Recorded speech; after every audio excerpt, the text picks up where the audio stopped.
There's yellow school. See? London School. 1937.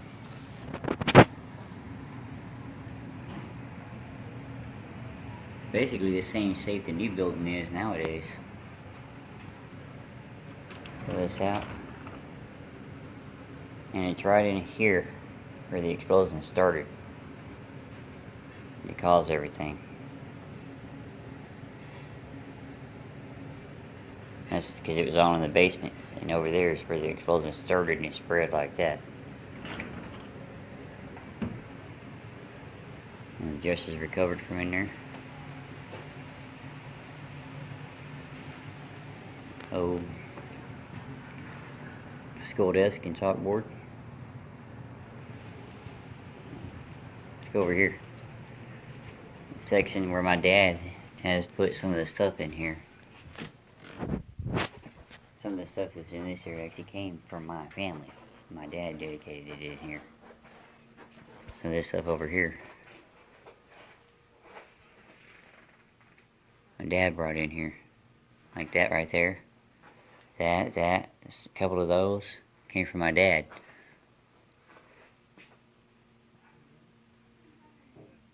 That's cool, ain't it? That was what they used for the longest time when they were making speeches and stuff at our school. That's what they used for the longest time around here. Somewhere in here. Well, it's not in here anymore, I don't think. I was just gonna show it so my uncle could see it, but there it is. Found it. John Phillips Sousa Band Award. And right. Come on, clear up. There, see? That's my uncle. 1962 he was put on there.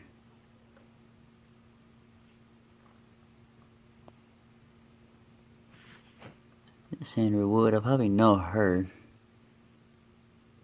I'm not sure. This hung in the band hall for years when I was a kid. My dad, I never came down to the wall. It was like an honor to get your name on that. Let's go find the telegram from Hitler. And there's one of the uniforms my dad found and brought over here.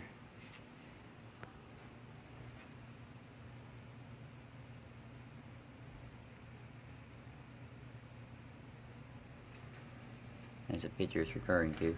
And those are one of the actual uniforms.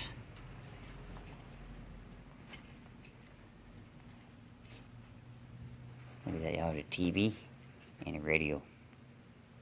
And you want to see TV on a screen that size?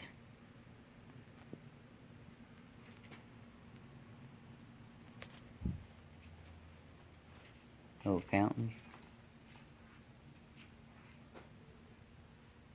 I still use telephone booths and boot camp. Yeah. Let's see here. Will it close? Yep, see? Get in here. Now see what it's like to be in a little bitty telephone booth. With it done, turned out. This type of phone right here, when I was growing up in my grandparents' house, this is the type of phone we had because my grandma was refusing to move to the modern day style phone. She didn't go to the modern day style phone until after she was basically forced to. She is basically forced to go to the modern day style phone because he called one of those numbers. It says press this number for this, and she went and did that little dial down thing, and it didn't work. Check this out, y'all. Oh, wheelchair. This is one of the hospital beds from, when we get back to Tyler, I'll show y'all the hospital. It's called Mother Frances. It actually opened a day early because of this. They weren't supposed to open they just happened March 18th. They weren't supposed to open until March 19th. But they opened early because of this explosion. Trying to see if I can find that area where they talk about that. Here's what it looked like back then.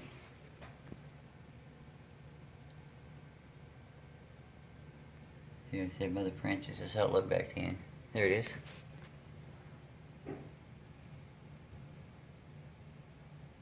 Oh, it's opening that day. Okay, I was wrong. See, we had one day early.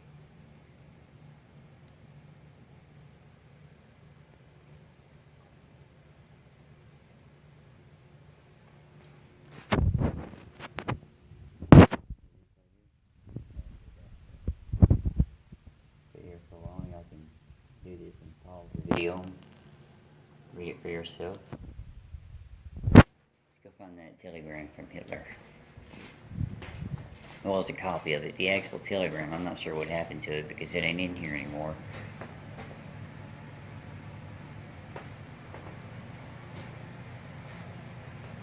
I know it's in here. I mean, they used to have the actual telegram in here. Look at that old neck chart. Now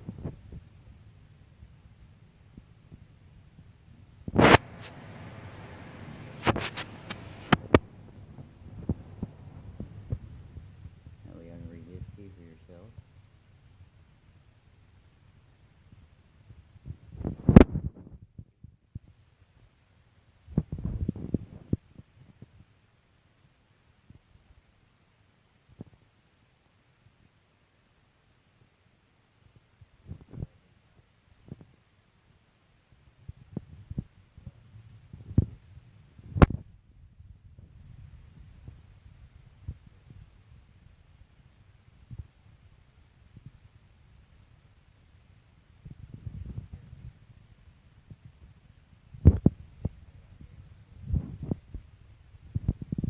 I think she's buried in the cemetery. I'm gonna show you the cemetery too, where the majority of the people are buried at. Here's the Western Union stuff.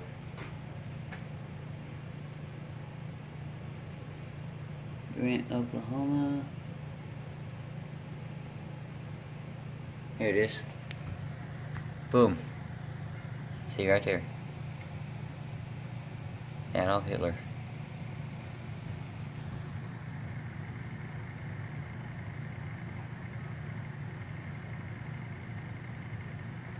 That's what this right here, that's what this says.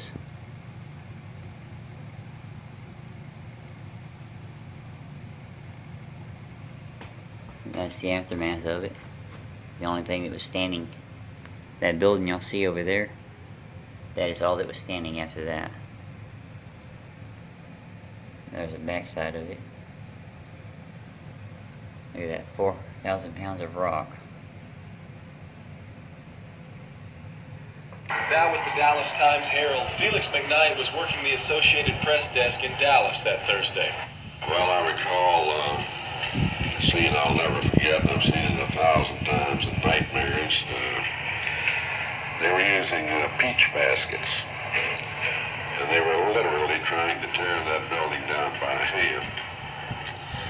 And they would just lodge bricks and rubble and cement and mortar and fill these peach baskets, and they'd form a human line. I'd say about 50 men in each line. And they'd just pass the baskets down the line and start digging again. Now you're gonna hear this one. Right, y'all recognize that name? United Press International from Dallas arrived on the scene at nightfall, and one of their reporters was a young 22-year-old named Walter Cronkite. It was the first disaster of any kind like that I'd seen, and is still to this day the biggest natural disaster of that sort I've ever covered. They were bringing in great searchlights from the oil fields. These lights were playing upon this pile of rubble. Couldn't even recognize it as a building. There was nothing left of it. There were no walls. There was something that looked a little like a roof, but it was on the ground. It had just collapsed on 3 floors and gone. Ant-like people on this pile of rubble. That's what he's talking about. As we got closer and were able to park the car and get out and get up to the scene, we realized that these tough oil field workers were tear-stained faces, and their hands were bleeding, having torn away at these jagged edges of stone and brick, and they were carrying bodies out every minute or two. At the time that this happened, you'd Monday was we were to school in Texas at the time this happened. Look at that. Look at these, y'all. Look at this.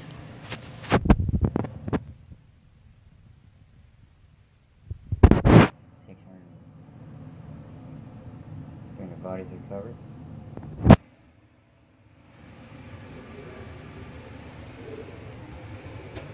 600 children killed reported killed in East Texas blast. Last time 600, 348. You can see how much the numbers. You see how much the numbers change in one day. 425 over there. You see this one right here, it says 600.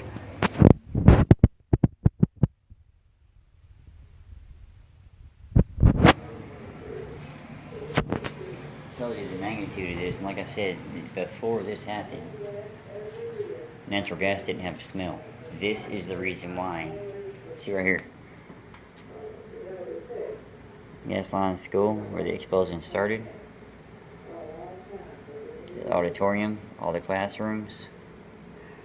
Point of ignition. That's how it looked. Here we go.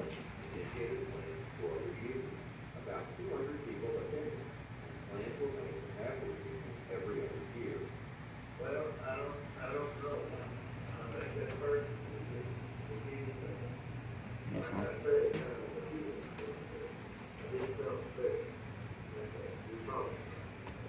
No, play button down here. It's not working. Oh, maybe it is. For several days, the London school officials had considered a 2:30 dismissal for Thursday, March 18, 1937, because of the county meet in Henderson. It was finally decided to keep a regular schedule Thursday and give a holiday for Friday the 19th. The London Times urged students to attend as many events as possible, saying, "If Superintendent Shaw thinks this event is important enough to turn out school, we should certainly lend our moral support." About 500 of the approximately 850 students enrolled in the junior-senior high school and 40 of the 47 teachers were in school on this Thursday afternoon.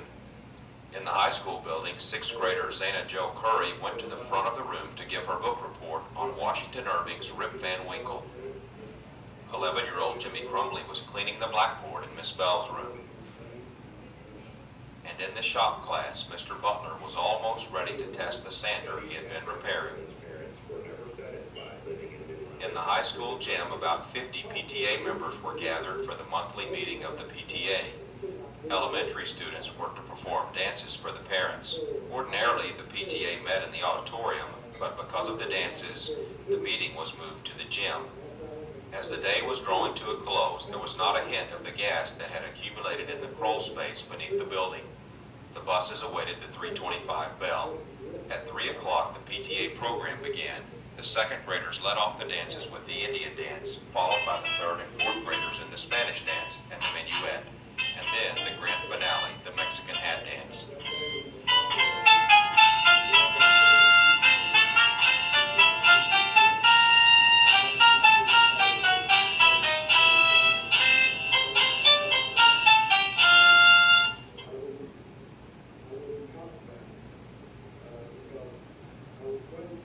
Okay. That's what they were doing the day of the explosion. Look at this. This is how the school buses look back then. You know how school buses look today. This is how the school buses look back then.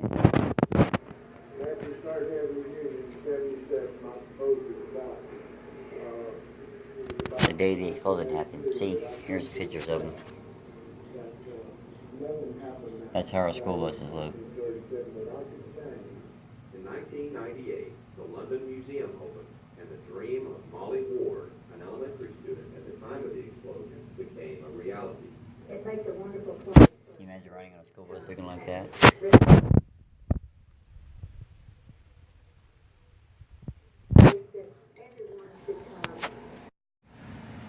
Victims' bag reads. Yes, 6, 7, 8, 9, 10, 11. That one says postgrads, teachers, and visitors.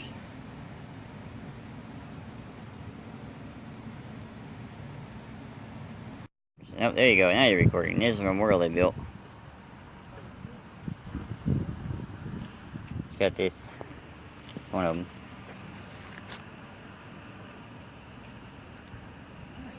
Go up here and show them the names of people.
It's already gone.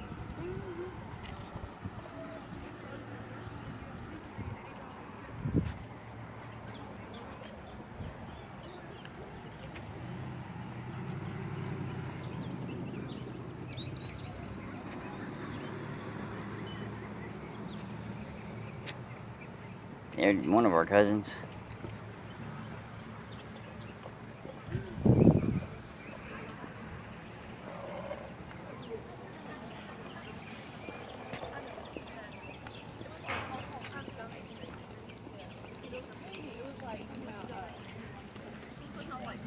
I think there's more names on that one over there, isn't there? No, that's just the in-memory logo. I don't know if you can read that or not. That's just some of the names. That didn't invite everybody yet. That's just some of the names out here. Came out here to show y'all a few things. Check this out. Give y'all an idea of what it's like. See? The date of the school explosion. You walk over here.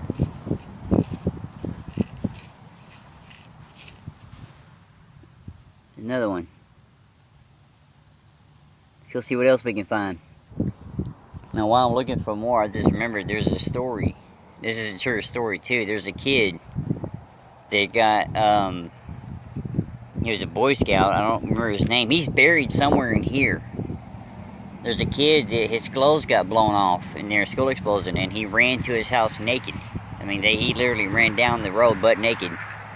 Ran to his house, put his Boy Scout uniform on, came back, and started helping clean up with the efforts. I remember hearing about that growing up, and I remember he used to be here. I mean, I know not used to be. He is buried here somewhere.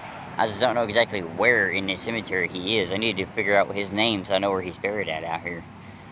But also something else I find a cool significance out here. I'm walking to the wrong tree, I think. It's over there I need to go. Okay, I'm almost there. I was walking toward the wrong tree. I need to go over here. But yeah, that's one of the things. And also my grandma's dad was out building there's another school down the road that used to be part of Rest Cars. It's now a big church. My grandma's dad was over there building on the wall, and he got called over here to clean up the effort. Here's another one.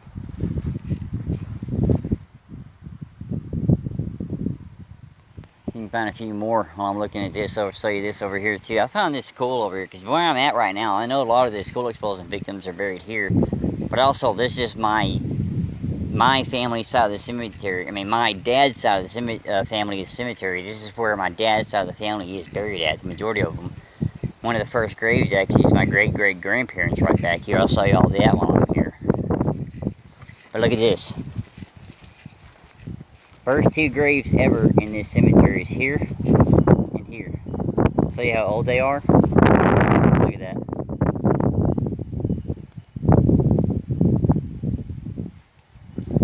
This one here,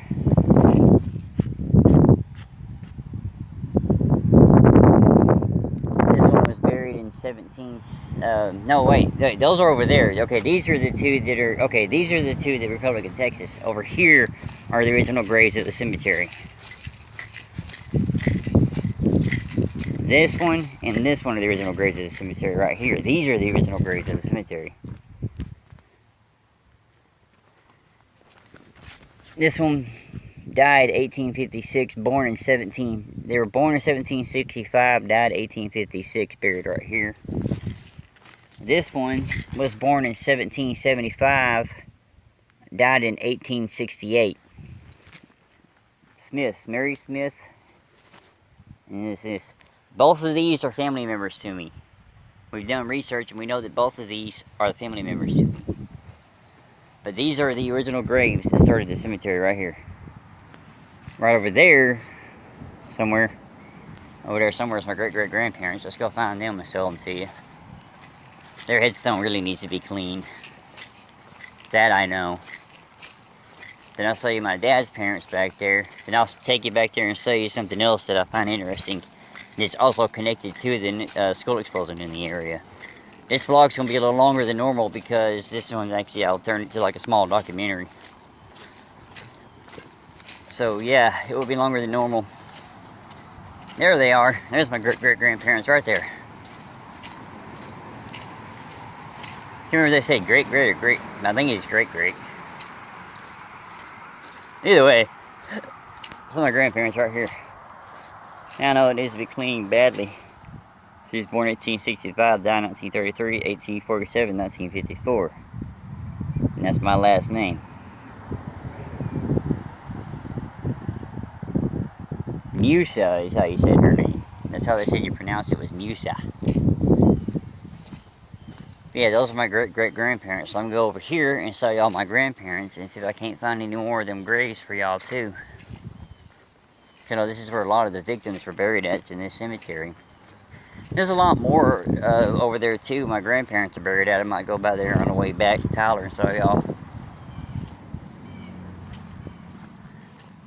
Yeah, this is where a lot of the victims were. I mean, there's a lot of them buried nationwide, all over the place, but this is where I think they said over 100 funerals in one day right here. That church is where a lot of funerals are held. If I remember right, they said it was over 100 at one time out here. So supposedly too, this cemetery is haunted by one of the victims over there.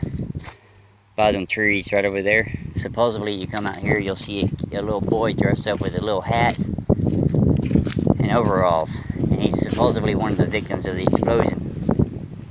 They're just constantly wandering around out here. Okay, that one, okay, I don't know what's going on here. There's no death date, because if they're still alive, that's one old person if they're still alive.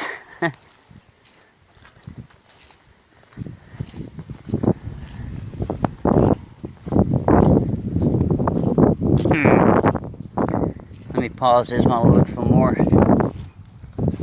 There we go, right here.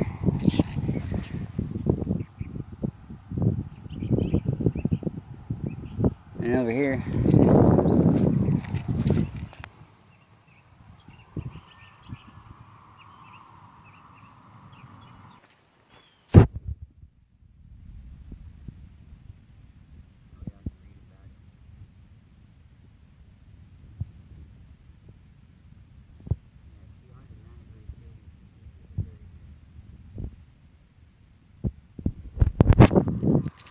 $293 the victims.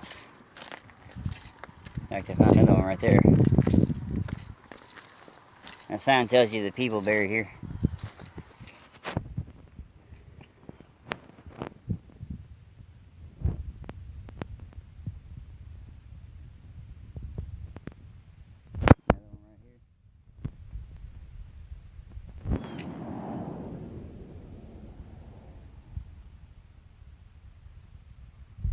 A lot of them over here now. Let me take y'all over here and show y'all the other thing about this cemetery. The main, you know, one of the main reasons why I came here.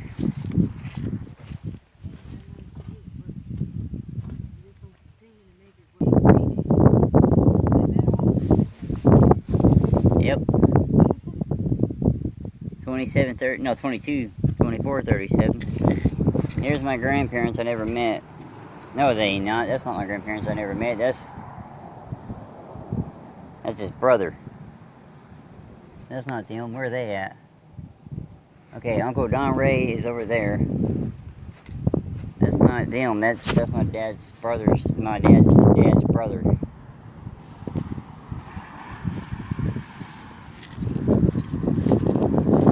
They are. Okay, there's them. I'll get it in my head in a second, y'all. Okay, if I can find. Okay, there's Vincent. Right here. And he's even with them. Remember, he purposely buried himself completely even with. There they are.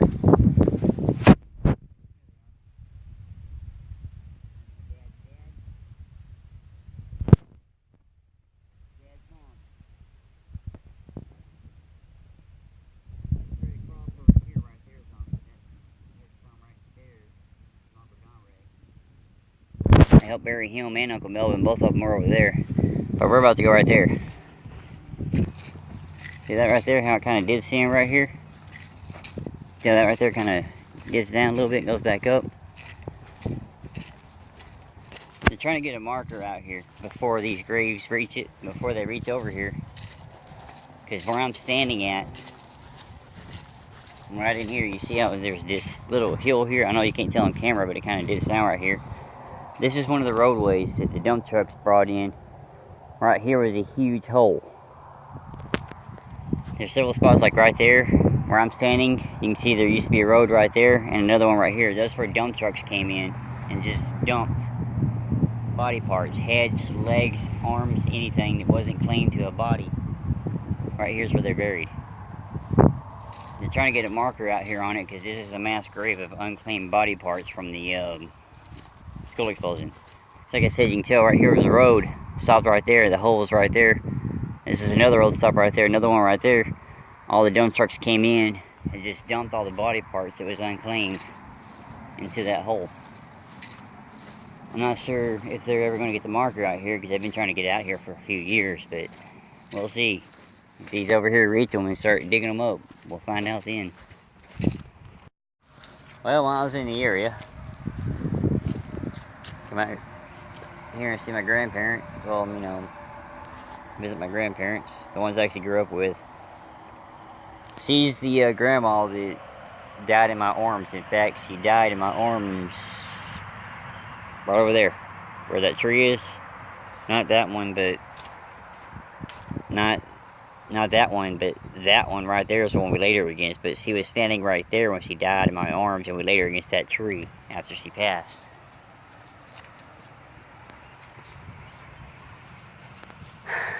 Still kind of hard coming out here because I really haven't been out here since that happened. I like how they did this though. See, it's when she died.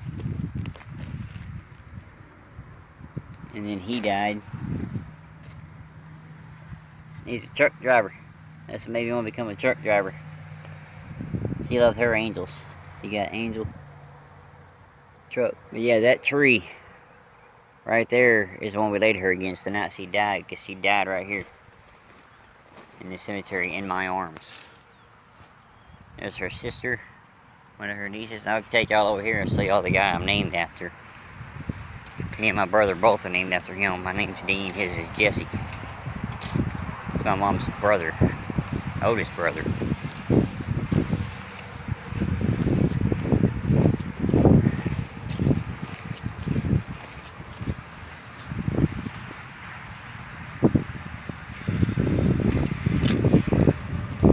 What happened here is he was playing around a fire,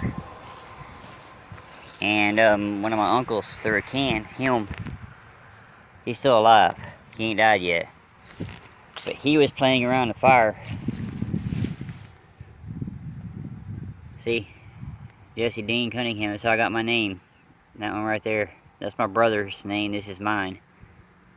That's my mom's maiden name. But yeah, he was playing around the fire, and my uncle over there threw a gas can into the fire, and it blew up, caught him on fire.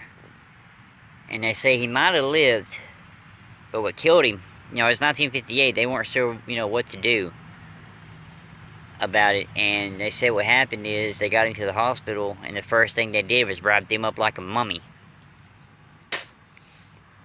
And you know, for a burn, that's the worst thing you can do. So basically, he suffocated to death in the hospital. Like I said, that was 1958, so they weren't, you know, as equipped now as we are, you know, as equipped then as we are now. Like I said, it's just still kind of hard being out here. Because I really haven't been here since he died in my arms that night. This feels weird. It was one crazy night that night. Man, it was a weird night that night. My great-grandparents right here on my mom's side.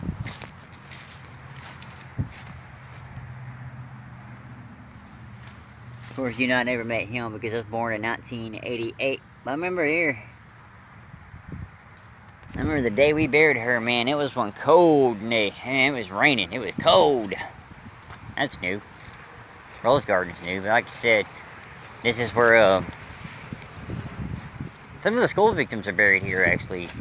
There's something else over here I'm going to show you. There's a some people find it interesting, some find it morbid, but I'm going to tell you the story anyways. Because I know the truth behind it. I know the real story behind it. These right here.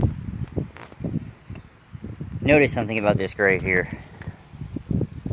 Look at the death date. See the death date? And this one too. Look at the death date. And here, the death date. The reason why all of these are like that. They were playing hide and seek one day. I want to see if I can find one of the victims while I'm over here. But they were playing hide and go seek. And they went and hid in one of the old school refrigerators. You know, that had the clasp on the back that sealed shut. You know, they went, you got to pull it open and all that. Can't really open it. Like today's refrigerators, if you get locked on the inside, just push and it will open. Back then, it didn't happen. So they all went and hid inside that refrigerator playing hide and go seek with somebody, and they all three suffocated to death. That's why they all have the same death date and all buried side by side like that, because it was a family reunion and they went to go play hide and go seek, and that's what happened. I'm not sure if I could find a victim over here or not, because see, the other cemetery, I've been there enough to know where a lot of them were at, because as a kid, that's where my dad's side of the family would hold reunions, was out there. So I've explored, played in that cemetery, explored it all over the place. I know the layout. This one, I just come over here, see my grandparents, and leave. Of course, it's my first time in a few years out here after what happened, because my grandma, we haven't done it, since he passed away, but my grandma was earnest about it. I mean, she was so, my granddad dead and all, even before he died, she'd come out here and do it to her mom's. Like, she'd come out here and put flowers and pull up weeds, and it's like a garden, just take care of the grave. And after my grandma died, after my granddad died, that's what she did with him. Look at there.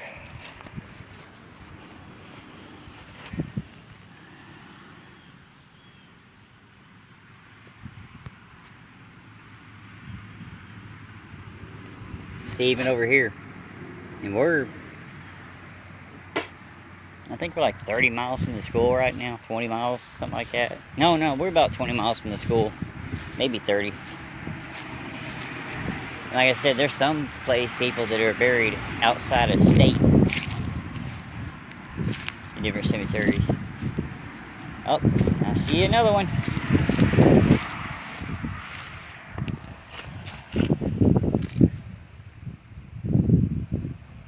(23 to 37).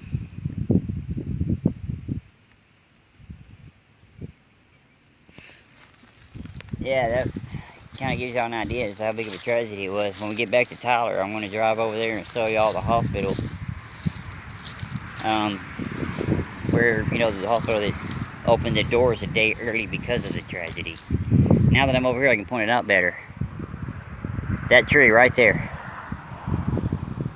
That tree right there, that's the one we laid my grandma against when she passed. She died in my arms. We were standing right there. She died. We pulled her and leaned her against that tree that night.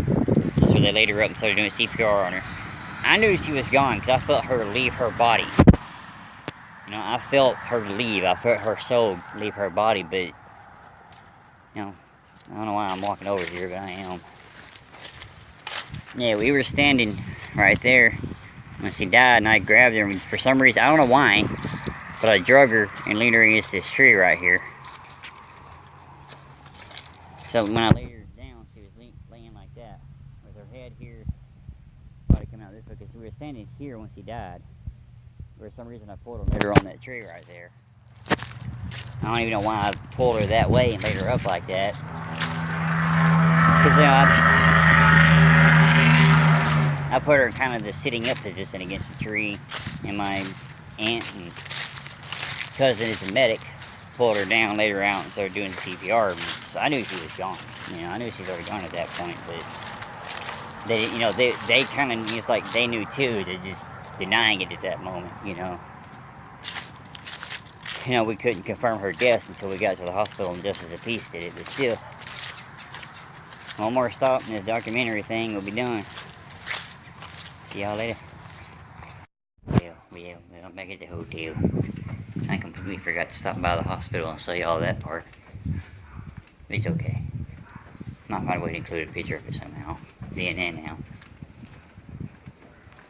So I can figure that out somehow. I'm recording the elevator again, because I can.